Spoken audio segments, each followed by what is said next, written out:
तुकाराम महाराज आपल्या शब्दांमध्ये अपार गूढ आणि परिपूर्णता घेऊन आलेले एक महान संत।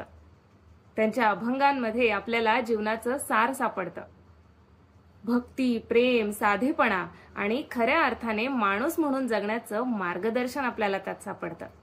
आजचा भाग विशेष आहे कारण आज आपण आपल्या चॅनलवर एक नवीन सिरीज सुरू करतोय, ती म्हणजे तुकाराम अभंग एक भावगंधित प्रवास। या सिरीज मध्ये आपण बघणार आहोत तुकाराम महाराजांचे काही निवडक अभंग आणि त्यातला भावार्थ। सरळ सोप्या शब्दात मला समजलेला अर्थ मी सांगण्याचा प्रयत्न करणार आहे, तुमच्यासोबत शेअर करण्याचा प्रयत्न करणार आहे। चला तर मग सुरू करूया या प्रवासाला, तुकाराम महाराजांच्या शब्दांमधून मिळणाऱ्या आत्मिक शांतीच्या शोधाला।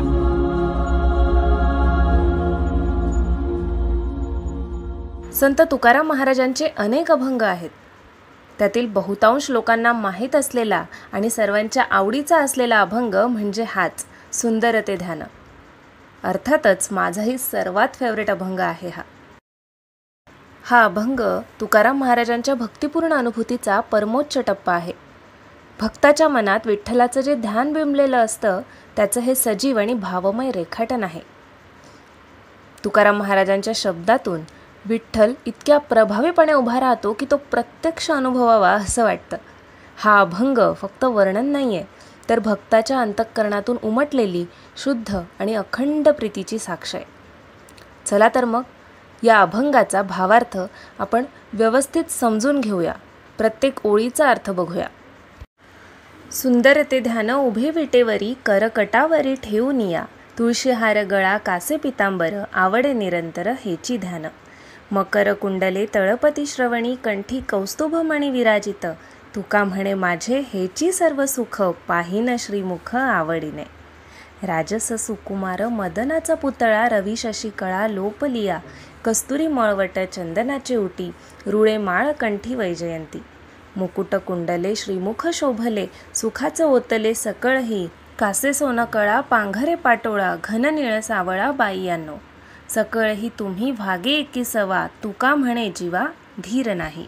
सुंदर ते ध्यान उभी विटेवरी, करकटावरी ठेवून या। पांडुरंगाच्या ध्यानाचं वर्णन केलंय। ते म्हणतायत की हात कमरेवर ठेवून हे सुंदर ध्यान विटेवर उभं आहे। गळ्यात पवित्र तुळशीहार आणि कंबरभर पिवळा पितांबर आहे आणि हे दर्शन मनाला समाधान देतं। सतत ह्या ध्यानात रमणं हेच खरं सुख आहे, आवडे निरंतर हेची ध्यान। पुढच्या ओळीत संत तुकाराम महाराज म्हणतायत, मकर कुंडले तळपती श्रवणी, कंठी कौस्तुभमणी विराजित।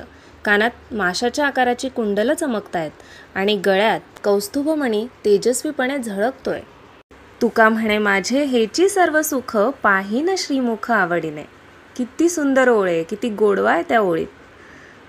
ते म्हणतायत की या विठ्ठलाच्या दर्शनातच माझं सर्वस्व सामावलंय आणि मी फक्त ह्याच मुखाकडे प्रेमाने आणि समाधानाने पाहत राहतो।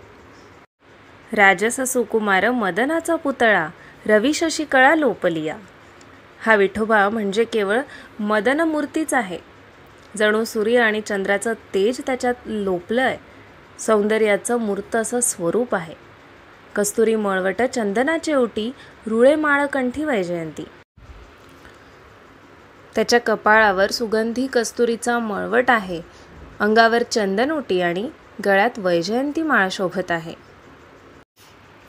मुकुट कुंडले श्रीमुख शोभले, सुखाचं ओतले सकळही। मस्तकावर तेजस्वी मुकुट आणि सौंदर्याने भरलेलं ते श्रीमुख जणू सगळं सुख एकत्र येऊन त्यात ओतलंय असं वाटतंय।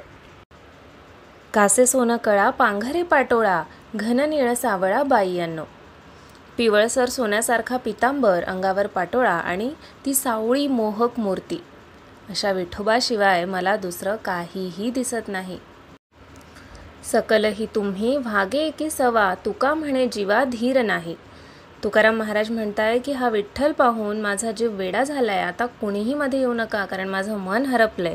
तुका म्हणे जीवा धीर नाही, मला धीर धरवत नाहीये। हा घननीळ सावळा पाहण्याखेरीज मला आता राहणं शक्य होत नाहीये, कधी एकदा हे रूप बघतोय असं मला झालंय। तुकाराम महाराजांनी या अभंगातून केवळ विठोबाचं रूप वर्णन केलं नाहीये, तर भक्ताच्या अंतःकरणातील ओढ, प्रेम आणि विठोबाशी असलेलं आत्मिक नातंही उभं केलंय।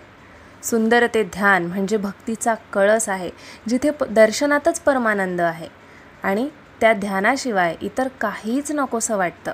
तुकाराम महाराजांनी त्यांच्या या अभंगातून पांडुरंगाचं जे वर्णन केलंय ना, ते हृदयात जपावं असं आहे. त्यांच्या लेखणीतला विठोबा हा केवळ मंदिरातला देव नाही, तर तो एक जिवंत अनुभव आहे.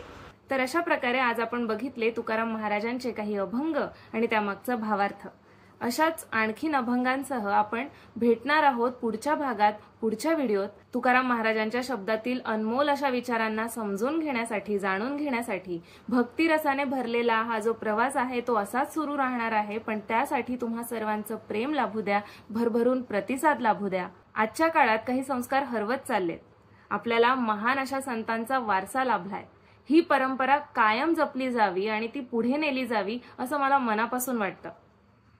आज फार कमी लोक आहेत ज्यांना हा अध्यात्म समजून घ्यायचा असतो, जाणून घ्यायचं असतं त्यामागचं तत्वज्ञान. बरीच लोक आहे आजकाल जी म्हणतात की हे एवढं गहन अर्थ असलेलं कसं समजेल आम्हाला, किंवा कोण ऐकतं हे आजकाल. तर मला अशा वेळी खूप वाईट वाटतं की आपल्याकडे इतका अनमोल असा खजिना आहे, पण खूप जणांना त्याची किंमतच नाहीये. आपल्या संतांची शिकवण, त्यांचा अनुभव, याचं किती किती महत्व आहे हे खूप जणांना आजकाल माहीतच नाही. मला असं वाटतं की हे ज्ञान, हा अनुभव, हे संस्कार, हा भक्तिरस पुढच्या पिढीपर्यंत जायला हवा. पण हे तेव्हाच शक्य आहे जेव्हा पालक या ज्ञानाशी जोडले जातील. मुलांकडे मोबाईल सोपवण्याऐवजी त्यांना अशी संतांची शिकवण ऐकण्याची गोडी लावा, त्यांचे अभंग ऐकण्याची गोडी लावा, त्यांना हे अभंग समजावून सांगण्याचा प्रयत्न करा. चला तर मग आजच एक प्रॉमिस स्वतःला करूया. ह्या प्रवासाला खऱ्या अर्थाने सुरुवात करूया आणि एकमेकांच्या जीवनात हा दिव्य प्रकाश पोहोचवूया. तुकाराम अभंग एक भावगंधित प्रवास ही सिरीज अशीच सुरू राहणार आहे. पुढचा भाग चॅनलवर लवकरच पोस्ट करण्यात येईल. त्याआधी हा व्हिडिओ कसा वाटला हे लाईक व कमेंटद्वारे नक्की कळवा. आणि जर तुम्ही या चॅनलवर नवीन असाल तर चॅनलला सबस्क्राईब करायला विसरू नका. धन्यवाद.